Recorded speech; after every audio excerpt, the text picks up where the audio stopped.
Shalom to the royal family of Israel. I want to give all praise, glory, and honor to the Most High Yahweh and His mighty Son, Yahweh Ba'Shem Mashiach Yahushua. I want to give a salutation to all the mighty men, mighty women, and mighty children of Israel. This is Brother Andrew coming at you with another quick hitter. And today's lesson is hate crime against blacks is on the rise. And there are new numbers out of California that show a double-digit increase in hate crimes over the past year. Hate crimes against Black people tops the list. The report was just released by the California Department of Justice. ENC correspondent Ansar Hassan joined us now live from Walnut Creek, just east of San Francisco, with a breakdown of those stats. Good afternoon, Ansar. Good afternoon, Laverne. Many of the experts that I spoke to say they're concerned about the rising number in hate crimes, but they say a bigger issue is that so many of these hate crimes go unreported that the number could be much higher. The California State Attorney General Rob Bonta released the report, Hate Crime in California 2020. Some of the big takeaways: there's been a 25% increase in hate crimes here in California over the past 10 years. The number's even higher just for last year, up 31%. More than 1,300 cases have been reported, the majority in and around the area of Los Angeles. When it comes to hate crimes involving racial bias, the number's even higher, up 67% over the past year. Asian Americans experienced the highest number year-to-year increase, but the biggest increase was against Black people. The new hate crimes report that came out stated that Asian Americans have received the highest amount or fastest amount of hate crime against them, but the largest increase has come to the Blacks in Los Angeles. I think specifically from 2019 to 2020, that's when the George Floyd incident happened and the Black Lives Matter movement happened. And that's when I think a lot of the hate crimes increase, because I feel like, especially after the protests died down, people got tired of pretending to like Black people.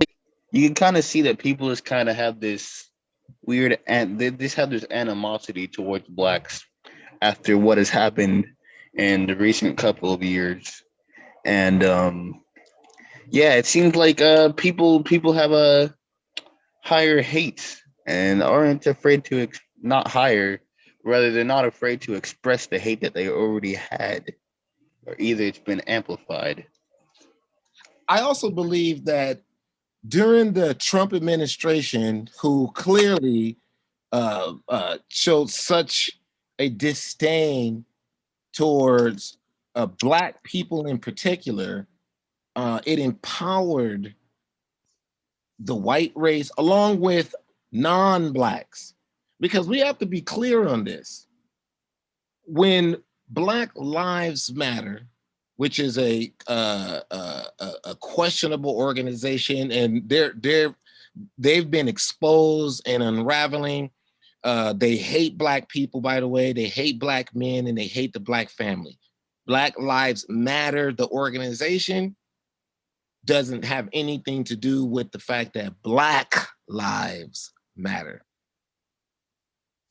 But the sad thing is that as soon as Black lives or Blacks start to say, hey, my life matters, then you had all the other nations. Well, our lives matter too. Here's the thing. We know that. Look at the numbers. They say that. We know that your lives matter. Let's continue the story. Black people, up close to 88%. That's almost double any other group, and it's the highest percentage over the past 10 years. California Attorney General Bonta says racism coming out of the Trump White House fueled the rise in hate crimes, but some Black leaders here in Oakland say this is also backlash against the Black Lives Matter movement. Anton Towers, chair of the Oakland Violence Prevention Coalition, says when Black people start to assert power through protests, that threatens those already in power. Saying Black Lives Matter, I think that's just another form of showing how we can come together in solidarity that creates, panic or fear within other races or other communities. I think it's like a mixture of like people being empowered and also like pushback. Because before recently, like a lot of the stuff that would slide in reference to us, like this few stuff people would say about us, like treat us, like anything, like our culture, us as individuals, anything about blacks would be in a very racist manner. And now black people are speaking up more, and they're not taking your microaggressions or your racism anymore, and people are tired of it. They just want us to lay down and take it like we usually do. Now, when it comes to the LGBT community, the report finds that hate incidents against them is actually down about 12%, and some minority religious communities are also seeing a drop. Did you notice that it said that the gay community and it said minority religious groups? Well, they're talking about the Ashkenazi Jewish community. That's what you're talking about. And well, you know why there's a drop? There's a drop because there are severe penalties for hate crime against Ashkenazi Jewish community and the gay community, and now the Asian community. But there is no laws on the books whatsoever that specifically will go after anyone who targets Black people. There's no anti-Black hate crime. There's anti-Asian hate crime, anti-Ashkenazi Jewish, anti-gay, but there's nothing for us. So there's an open season on us. And see, this government as a whole has always been against us. But folks, let's make something very clear. The Lord said that your life is going to hang in doubt. In the book of Deuteronomy, chapter 28, verse 66, and thy life shall hang in doubt before thee, and thou shalt fear day and night, and shalt have none assurance of thy life. Brother Andrew, right here in Deuteronomy, the Lord says that we are not going to have any assurance of thy life. Meaning, right, every single day that you walk outside, you're in danger. Yeah, especially in this world that we live in.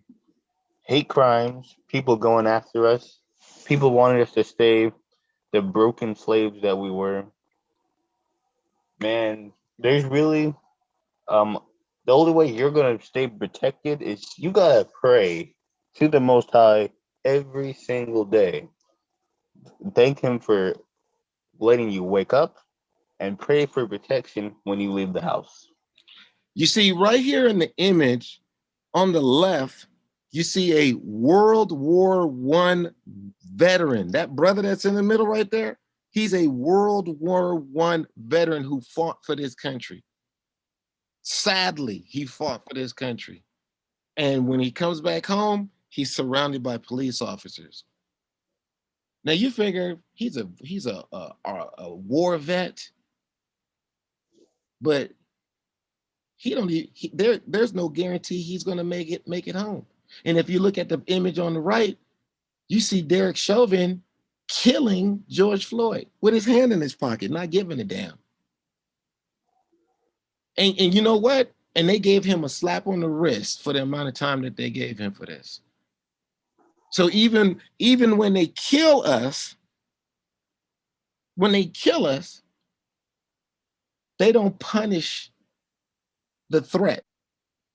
See, the Lord says that we're a nation that's not desired. Let me get that in the book of Zephaniah, chapter 2, verse 1. The book of Zephaniah, chapter 2, verse 1. Gather yourselves together, yea, gather together, O nation not desired. The Lord said we are a nation that's not desired. Now, some people would actually argue, well, everybody's not desired. Really? Well, let's really find out who the everyone is. Brother Andrew, let me get the precept on 2 Chronicles chapter 20, verse 4. Read. The book of 2 Chronicles, chapter 20, verse 4. And Judah gathered themselves together to ask help of the Lord.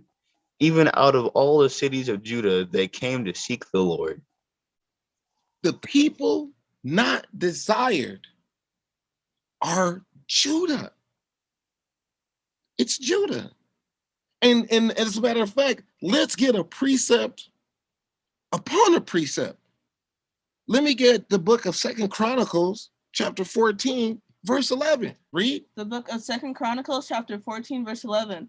And Asa cried unto the Lord his God and said, Lord, it is nothing with thee to help, whether with many or with them that have no power. Help us, O Lord our God, for we rest on thee, and in thy name we go against this multitude. O Lord, thou art our God. Let not man prevail against thee. So right here, let's pay attention. It says, with them that have no power.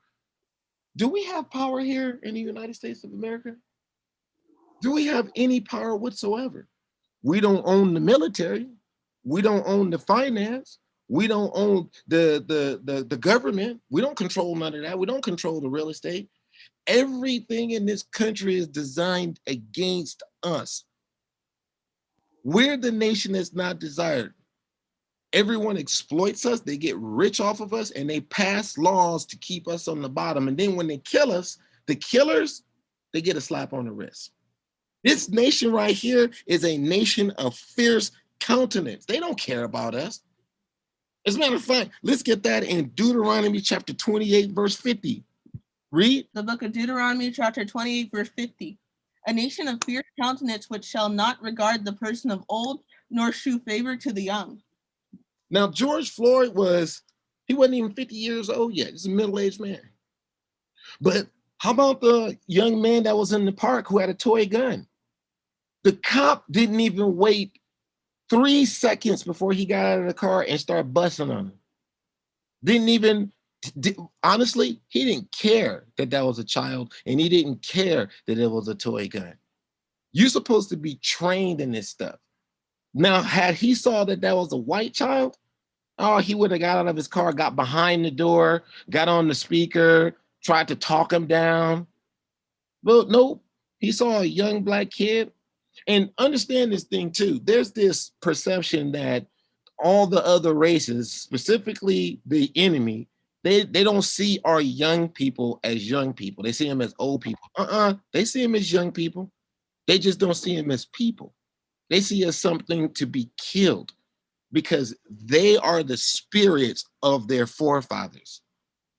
So when you have people saying, I didn't own slaves, I didn't do this, I didn't do that, well, the Most High says that you share the same spirits with them. So yeah, actually it was you. It was you. And you don't show favor for the young. Oh, and by the way, you women, you guys are not exempt either. Let's get that in Second Chronicles chapter 36, verse 17. The book of Second Chronicles, chapter 36, verse 17. Therefore he brought upon them the king of the Chaldees, who slew their young men with the sword in the house of their sanctuary, and had no compassion upon young man or maiden, old man, or him that stooped for age. He gave them all into his hand. The Lord sent a nation of fierce countenance against Israel, who doesn't care whether you're a young man or a woman or the elderly. They'll kill you just the same. So here, folks, we see that there is a rise in hate crimes against Black people. And just like they said in the news report, those are just the numbers that were reported. This doesn't even include the unreported numbers. And it's a sad thing because Black Lives Matter is not the reason why those numbers are high. We've been afflicted ever since they robbed us, kidnapped us, and brought us here to this land, put us in bondage, tormented us for hundreds of years. So understand this thing, folks. They didn't just start hating you. They've been hating you. They hate you today. And with that, shalom. Shalom. Shalom.